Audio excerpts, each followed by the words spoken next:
Hi, in this lesson, we're going to finish off the last few remaining questions from Theme 13. So you're going to need your Theme 13 booklet. We're working on pages 24, 25, and 27. Okay then, let's go. On page 24, for question 15, we've got photographs of two faults. What I'd like you to do is label up all those features that I've listed there for both of these faults. Once you've done that, can you then identify uh, what type of fault we're actually looking at there? Now, there are two of these. You can see we've got a person for scale on both of them, although neither of them seem to think it's important to wear a helmet. I'd be wearing a helmet under those rocks. But anyway, so this is our first one, and this is our second one. In both of these, we can see there's a fault because there's a displacement of rock.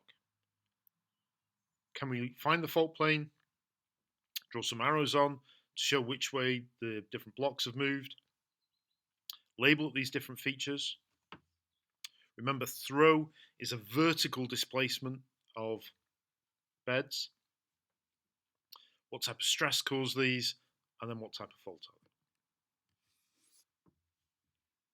they? On page 25, then, we've got a cross section here through a hill slope by the side of a road that's been stabilized in a number of ways. All those ways have been identified. Can we explain how each of those methods stabilizes the different parts of this slope?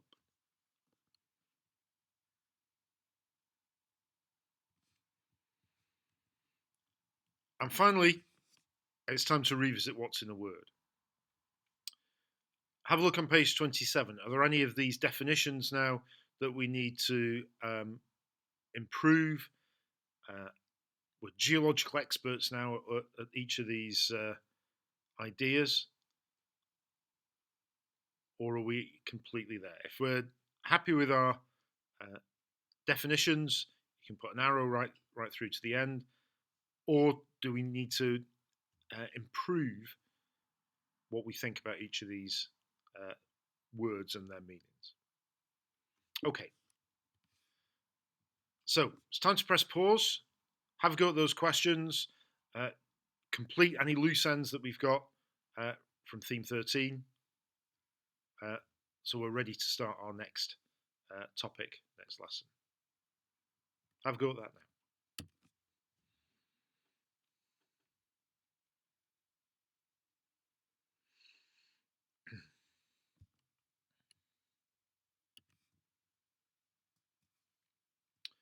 Okay then, let's have a look at some answers.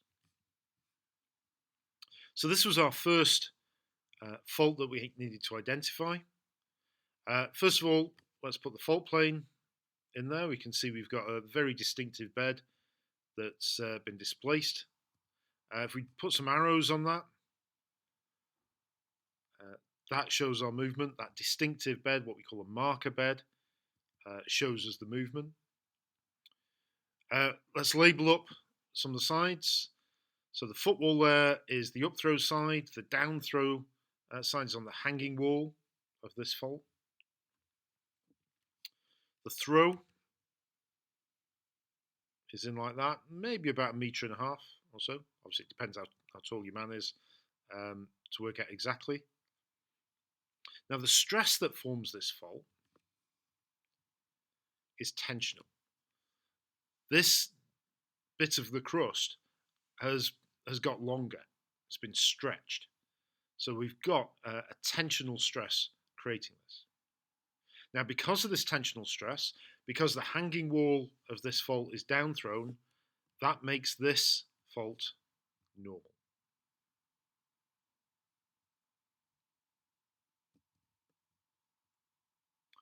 Okay.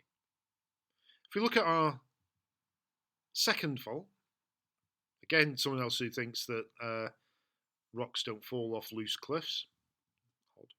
Anyway, let's label it the fault plane. Fault plane on this one goes through like this. Let's put some movement arrows. Again, we've got a distinctive bed there, just below where the guy has his hammer on the rock. Put some arrows in. We can see we've got that movement there. In this fault, the down throw side is the footwall, and the up throw side is the hanging wall. The amount of throw on this fault, though, is much smaller, maybe only 30, 40 centimeters or so. Not that it matters. Now, the stress to create a fault like this is going to be compressional. The rocks here have got shorter. They've been pushed together.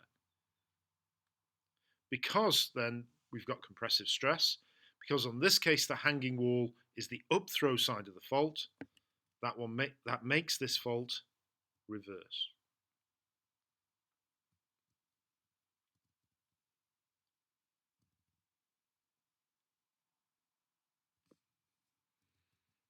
Okay, question 16 then is looking at this road cutting.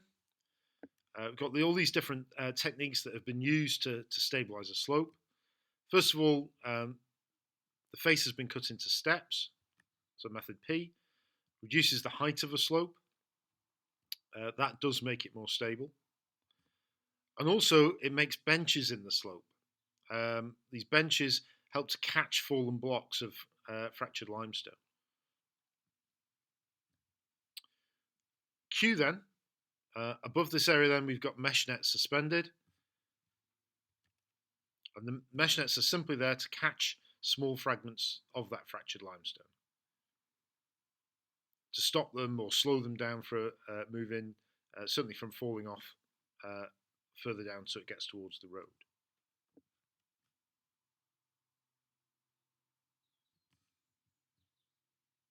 R then, the rock bolts and rock anchors.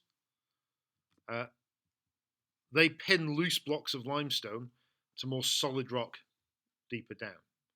If you've got a surface there that's weathered, heavily fractured, you might want to pin that in place to rocks deeper down. You might though have to have something at the surface to keep all that in place, maybe some shotcrete. Not shown on this diagram.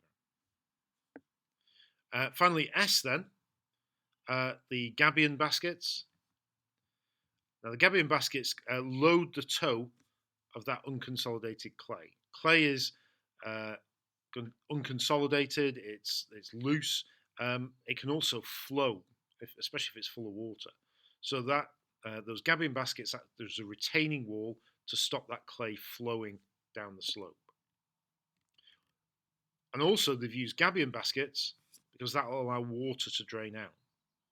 Water can flow in between the rocks in those baskets to drain that slope as well. Now, as well as the ones that are labelled, there are other features as well. For example, by the road there, you'll see there's a ditch. That ditch, probably filled with gravel, can be used then to act as another catch for any rocks that fall off so they don't bounce onto the road. So you can see a quite dangerous situation that's presented by these slopes can be managed by some careful engineering. Okay, we're looking at what's in a word. Let's just make sure we've got some good definitions. Let's start with a fault. A fault is a break in the rock where there's been movement, where the rocks have been displaced. See, we've got two here, making quite a nice little rift valley, two normal faults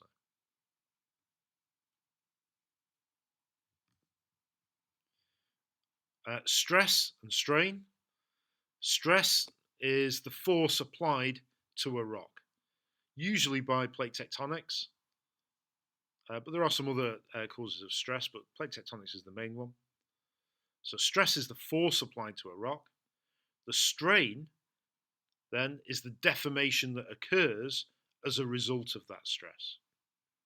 So that's where the rock folds or faults. Okay, that's the strain. What we're looking at there is a stress strain curve. We started theme 13 by looking at one of these. A fold then is simply a bend in the rock. A flexure is the FLEXURE is the proper name for it, but it's really just bent rock, where rock has undergone some plastic or ductile deformation. So the rock is bent rather than broken.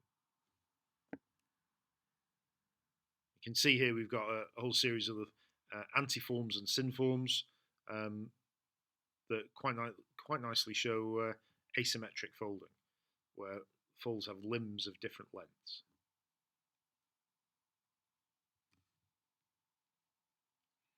There are different types of fold then. This is an antiform, a relatively small one. You can see there's a Swiss Army knife there as a scale, but an antiform is simply an upfold. So you have the dip of the limbs, the two sides of the fold, go away from the center of that fold. That's an antiform.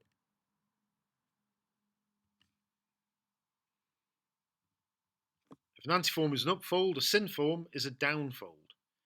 And here we can see the dip of the two limbs going towards each other. More about that in theme 14.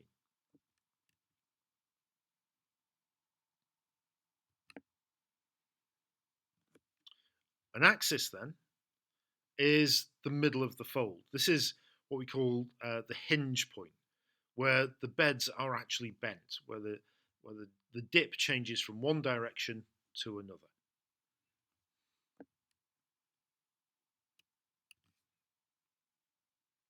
Okay.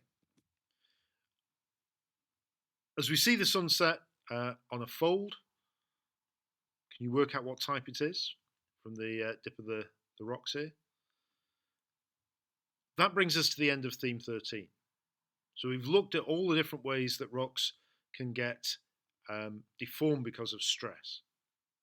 What we need to do now is we need to move on to look at geological maps. And we're going to build up to the point where we can start to recognize these different structures we've been talking about in theme 13 on a map. But that's very much for another lesson. I'll see you then.